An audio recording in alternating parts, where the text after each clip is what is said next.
Welcome to News Strip Down. Interesting. Okay, I've never had that happen before. So yeah, News Strip Down. 30 minutes or less. Why? Because anything longer than that's probably just BS, anyways. Yeah, where I dig through the news and weed out all the nonsense, so you guys don't have to. Today is May 1st, 2026. It is Thursday, you guys. Almost to the end of the week. It is 15 degrees Celsius in southwestern Manitoba. That's 59 degrees Fahrenheit to you guys down in the States. And some possible thunder showers today. So that'll be interesting. Our first thunder shower. We had some lightning to the north of us a week or two ago, right before we had that snow again. But yeah, that was pretty interesting. So kind of looking forward. I love thunderstorms. Um, Kind of in a weird spot because where I am, it's in a gully, so the storms go right around us. So might not see anything. And start off with some birthdays today, you guys. Birthdays. Put my pages back in the right order. So today on May 21st, 1780, Elizabeth Fry, she lived to 1845, passed at the age of 65. She was known for her legislation to make the treatment of prisoners more humane.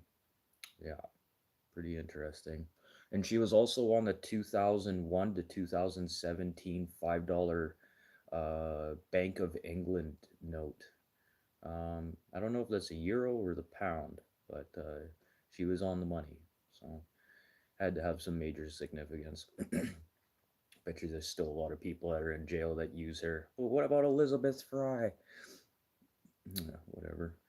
And then today in 1921, Andrei Shakarov, he was 68. He passed in 1989. He was a Soviet nuclear scientist, and also he was a major supporter of the nuclear disarmament and a major human rights activist as well. This is after his time working on the USSR nuclear program. And then today in 1960, Jeffrey Dahmer's birthday today. Yeah, yeah, he was executed in 1994 at the age of 34. Jeffrey Dahmer, sitting there eating people. That was a weird thing. I have another YouTuber that does a lot of stuff about Jeffrey Dahmer, but he does it in a satirical comedy way. Breakfast Cereal, go check him out. I think one of his first videos is on Jeffrey Dahmer. He's done a lot of other sideline videos about him as well, which are quite funny. And then today in 1940, Tony Sheridan, singer, songwriter, and guitarist, passed in 2013 at the age of 72. And today in 1972, the notorious B.I.G., aka Christopher Wallace, passed in 1997 after being gunned down at the age of 24. Uh, with all those like P Diddy allegations and stuff, I almost wonder like maybe Biggie realized that Diddy was into some shady stuff, and he was gonna like leak some information, and maybe that's why P Diddy or P Diddler had him well unalived. And then today, one of the only living people right now for birthdays, 1952 today, Mr. T, Lawrence Tureau, sorry, he's French last name, Lawrence Tureau, aka Mr. T. And the reason why he started calling himself Mr. T is because he couldn't stand people calling like older people than him, like his father, calling them boy. So he changed his name to Mr. So it was always Mr. T. No one would ever call him boy like they did to his father and siblings. So that's pretty interesting. I'll leave the things that happened today in history to the end right there. So yeah, let's get into the news. So today is May 21st, 2026. It's 15 degrees Celsius. That's 59 degrees Fahrenheit to you guys down in the States. And like I said, there's possible chance of some thunder showers here today, which is looking forward to. But some Canadian news and some Rome coming or news coming out of Rome. Ice Pick Trammell, who is Canada's, well, he was on Canada's worldwide bolo, also, yeah, Canada's worldwide bolo. So be on the lookout for with a price on his head. He was caught about 16 months ago, 15, 16 months ago, and the Canadian Justice Department here in Canada has filed for extradition for him to come back and face charges for him being a part and main leader of the Blood Family Mafia group, which really kind of stirred up a mess between the Hells Angels and the Mafia, the Rizzuto mob in Montreal. Kind of just pulling at strings, getting them to fight amongst each other, and then kind of stirring the pot even more. So he's been on the run for a while. He'd been caught, like I said, 15, 16 months ago. But now his lawyer in Rome is, they're having a stay of proceedings fighting his extradition charges. So, yeah, he's going to fight this tooth and nail to try not to get to Canada as soon as possible. This guy does have a long reach, and yes, he is under 30 years old and controls one of the biggest gangs in Quebec, and one of the most violent gangs in Quebec, which is pretty interesting. It's pretty much basic up to date news that's not nonsense or BS. 30 minutes or less, because anything longer than that's just BS. So, yeah, with him being the stay of proceedings right now, Trammell is not going to be extradited back to Canada anytime soon. And this is kind of a really good thing for the Hells Angels in Quebec province. Also, due to the fact that Leonardo Rizzuto is facing some major criminal charges and has been locked up for almost as much time as, actually, he was locked up, what was it, June of last year. So he hasn't been in jail for quite a year yet. They have, I believe, shifted him around from prison to prison so he could be closer to his lawyer. Uh, I'm a little bit of everything.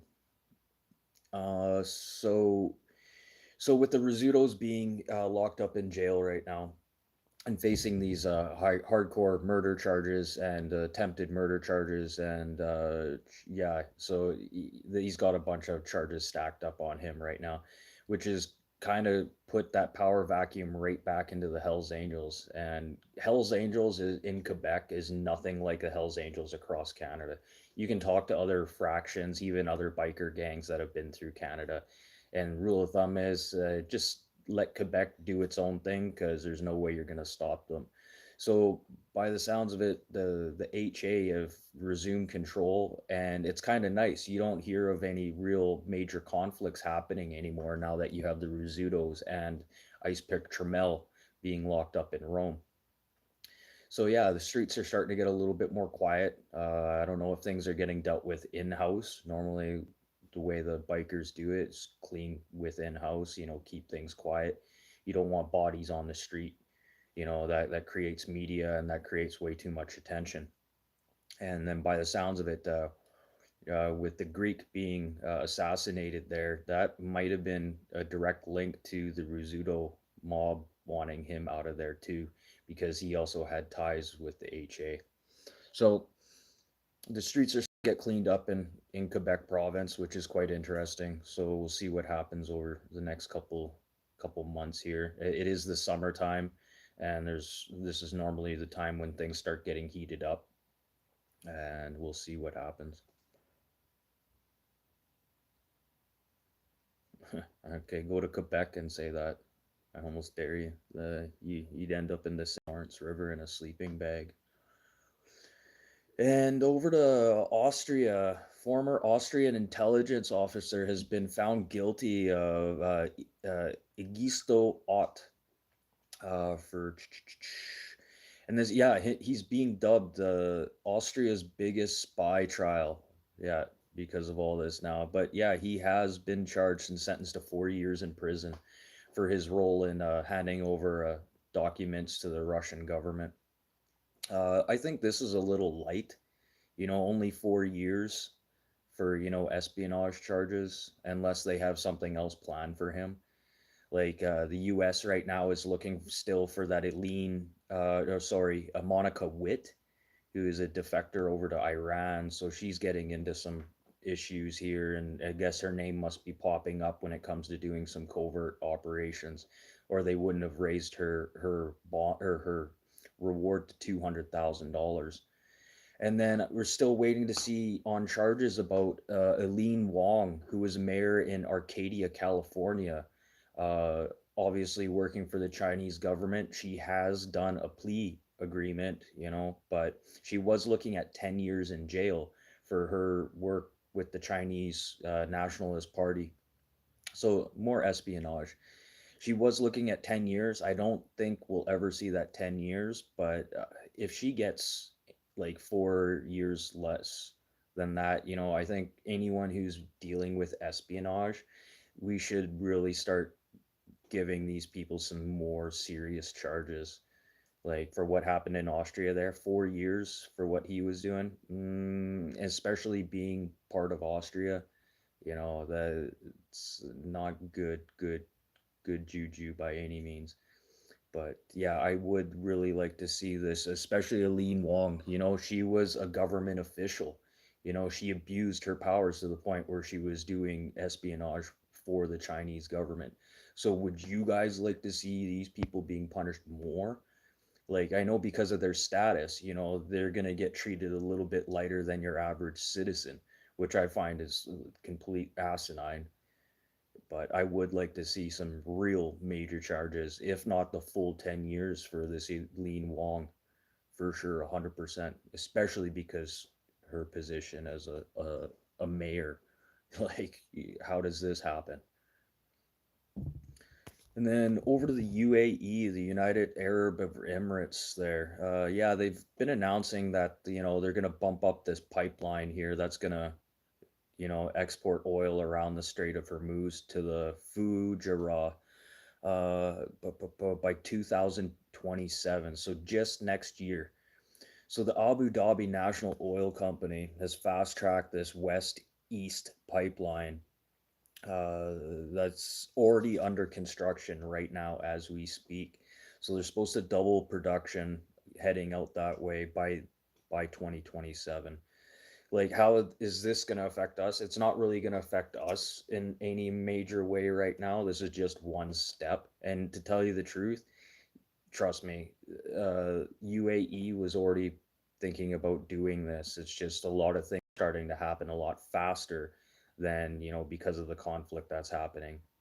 And same thing with here in Canada. A lot of stuff is getting fast tracked. We're not going to see any major direct results for quite some time when it comes to projects like this. But it's good to see that, we're starting to realize that we need to start, figuring out something when it comes to this global energy issue and energies issue. It's like multiple different types of energy issues. But it's good to see that stuff's getting fat tracked. But if people are saying this is because of a direct result of what's happening in Iran, no, this project was already in development before this. It's just things are starting to happen faster. So it's going to be good for the UAE for sure. They're going to be getting product out. To see if it's going to be good for us, we're not going to see any benefit out of that anytime soon. Oh, and then over to China. Things are in the works right now when it's coming to charging your devices. The Chinese Academy of Sciences have finished developing their new solid state battery that could charge in under 3 minutes. Like, this is going to change the game when it comes to charging your smart devices for sure. And with this technology, now that it's been kind of finalized, they're kind of doing tests earlier to see what kind of deterioration they would have from this type of fast charging system. And so far, it's no different than slowly charging your phone. I think they got the formula kind of correct. So we could start seeing this in our devices now, our smartphones, our tablets, like pretty much anything. Just quick charge, 3 minutes or less, and your phone is fully charged. Which people nowadays, everybody wants everything done faster, faster, faster. But when it comes to this, we're only going to be seeing these products when it comes to smaller devices. They haven't quite worked up the engineering on this type of battery when it comes to electric vehicles, which would absolutely help out the electric vehicle market, because that is one of the major downsides of this is the charging. You got to sit and wait. It's not like filling up your car. It takes what, 2 3 minutes at the most to fill up a gas tank. Imagine now if it took 2 3 minutes to fully charge your electric vehicle. This could change the automotive electric vehicle industry 100%.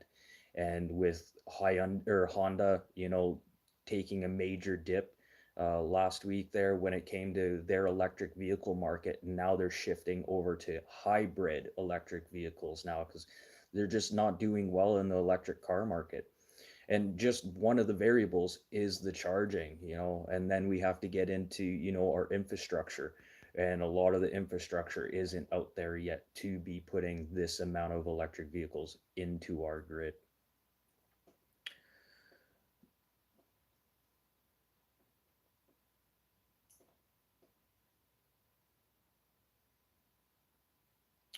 That link, I can do it after. I'll send you a link to that. Yeah, they've been working. I've already talked about this couple, probably last month I talked about it, but that battery thing is pretty much finalized now. So we're gonna start seeing that. I'll put that up in a link after. I have it right here in front of me actually. But here, I'll do this after. And then the British over to Britain. British Treasury has asked retailers to freeze some of their prices on certain goods. Some of the products they're talking about is milk, eggs, bread. Well, if you're gonna do bread, you might as well put flour in there. Pretty much anything that you need to bake with would be nice to see on that list. But a lot of these retailers, they're fighting back with the British government saying, we've tried this once before and it didn't work politically and it didn't work efficiently in the first place. So what's the point of doing this for us freeze pricing products that, people use daily, especially when it comes to bread, milk. This is going back into the COVID era, even predating that. You could say that they did a form of this during World War II. So there's going to be a lot of backlash from the retailers, and now it's just going to be whether the government can get the retailers to do this or not. It could help out quite a few people. I know rising food costs are a big hot topic right now, and it's a global topic. It's not just a regional area issue. So that'll be interesting how this is going to get played out and what the people in the UK start thinking about this. Are you going to start uprising against your retailers because of what your parliament is trying to enact? And then the retailers fighting back. So who are you supposed to be angry at the end of the day? Yes, the British government's trying to do something, but being held back by the retailers themselves. And then back over to Canada, Pierre Poilievre is in the pro Canada movement right now and criticizing the way Prime Minister Mark Carney has been dealing with this, separatist movement thing that's been happening throughout Canada.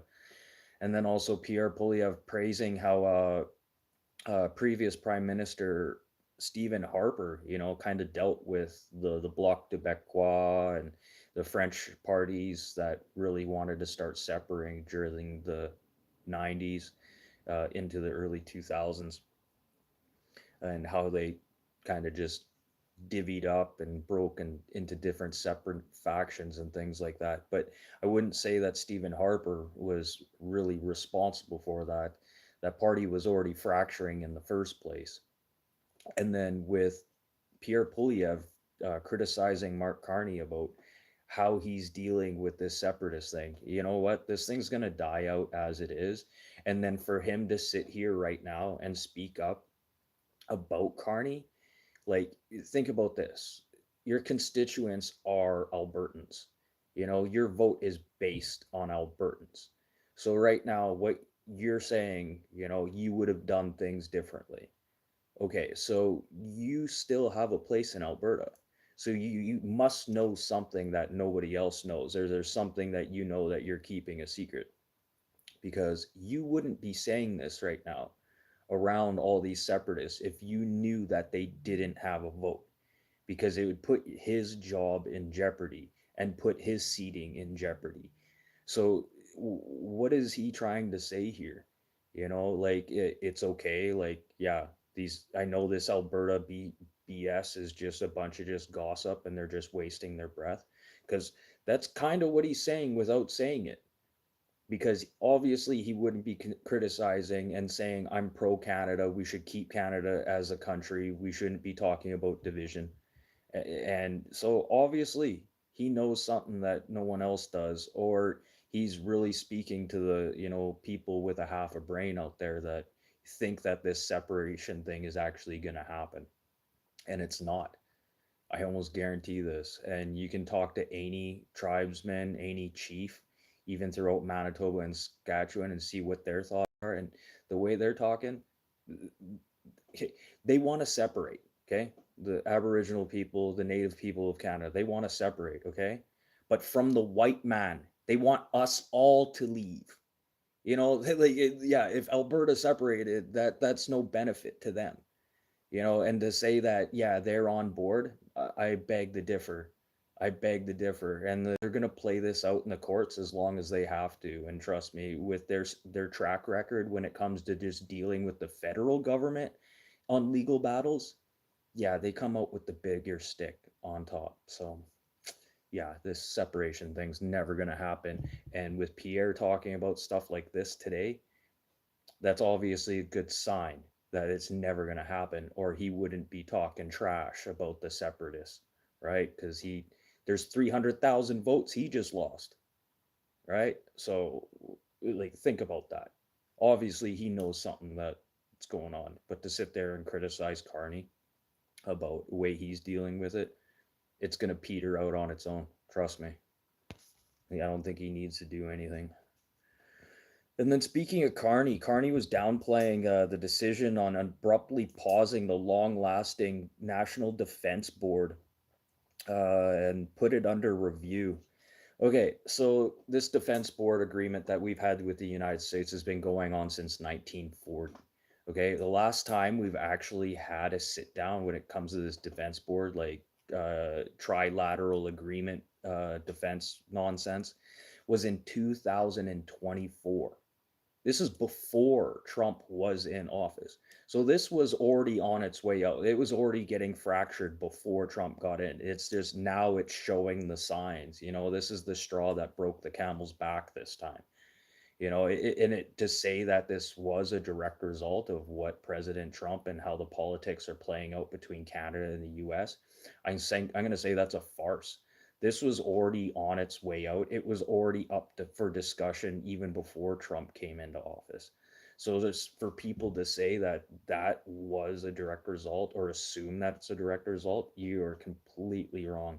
This was already fractured way long before. Like, if we haven't had an actual sit down and since 2024, yeah, there's something going on. And then even having meetings before that, is like pulling teeth. And then really was anything getting properly discussed? So it is what it is. And that's pretty much it for the news today, you guys. I'm here Monday to Friday, 4 to 4:30 p.m. Central Time.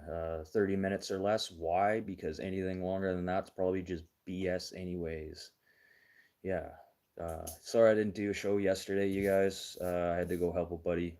I've been trying to get him help clean up his basement and stuff like that for probably over a year, and I finally got him to. He didn't have to do anything. I just went and did it for him. So I'm pretty happy about that. He's pretty happy about that. And yeah, let's finish things off. I still got some time here. Some things that happened today in history. So today in 1799, Napoleon and his forces abandoned their siege on Ars after a 2-month siege, being the end of being the end of his invasion of Egypt and Syria. Yeah, and what's kind of funny, yeah. So and then the next one here, today in 1809. Austrian Archduke Charles defeats Napoleon's arm and his army, giving Napoleon his first defeat in 10 years.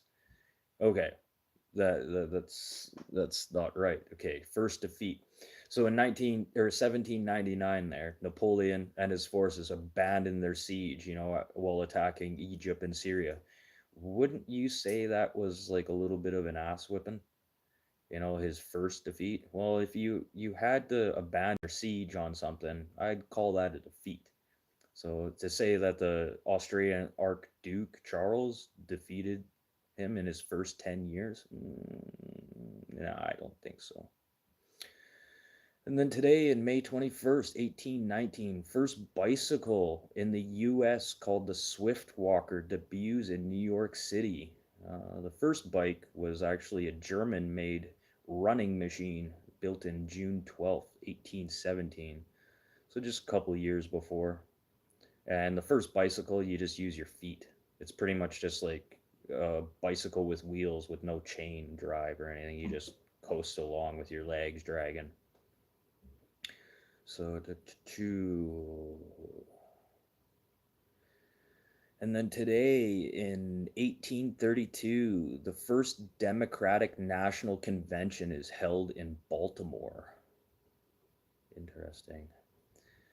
And today in 1932, after flying 17 hours from Newfoundland, Amelia Earhart lands in Northern Ireland. 17 hours. I don't know. Did she just wear a diaper? That's like things I want to know.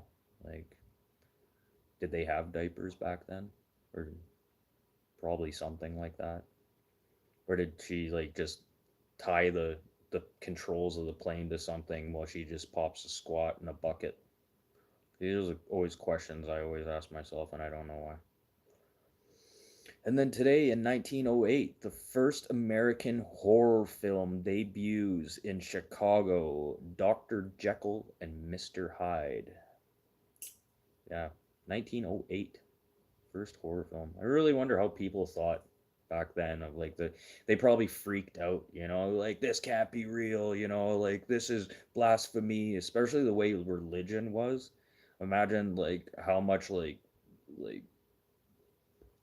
flack and controversy just this one film created. And then today, in May 21st, 1981, Bob Marley receives his Jamaican state funeral. Yeah, the state funeral paid for his, yeah, the state paid for his funeral in Jamaica. Yeah, there's a mountain named after him in Jamaica as well. So yeah, that's pretty much it for the news today, you guys. Yeah, here Monday to Friday, 4 to 4:30 p.m. Central Time, 30 minutes or less. Why? Because anything longer than that's probably just BS anyways. Aliens, bro, aliens. I don't know about aliens. I do know people that freeze their milk and bread. I freeze my bread to just when I can get it, but I live in a rural area though too, so. And I'll do that Chinese link to that new battery. I'll do that as well. Deadly. Okay, well, I'm out of here, you guys. I'll be back for Friday's show. I don't do shows on the weekend. Why? Because even the news needs a break sometimes. Maybe they could take some advice from me and, just not do the news on the weekend and just make this, make people just have a break from what's going on. Deadly. Okay, so I'll see you guys tomorrow, everyone. If I don't, you guys have a great weekend. Try and enjoy the weather if it's nice. It's by the looks of it, not going to be very nice here for the weekend, but enjoy some thunder showers, which will be cool. Hey, DJ. Yeah, I heard about you, DJ, the other day. That's pretty messed up. But anyways, I'll see you guys tomorrow. You guys have a great week if I don't. Okay, peace out. Ooh.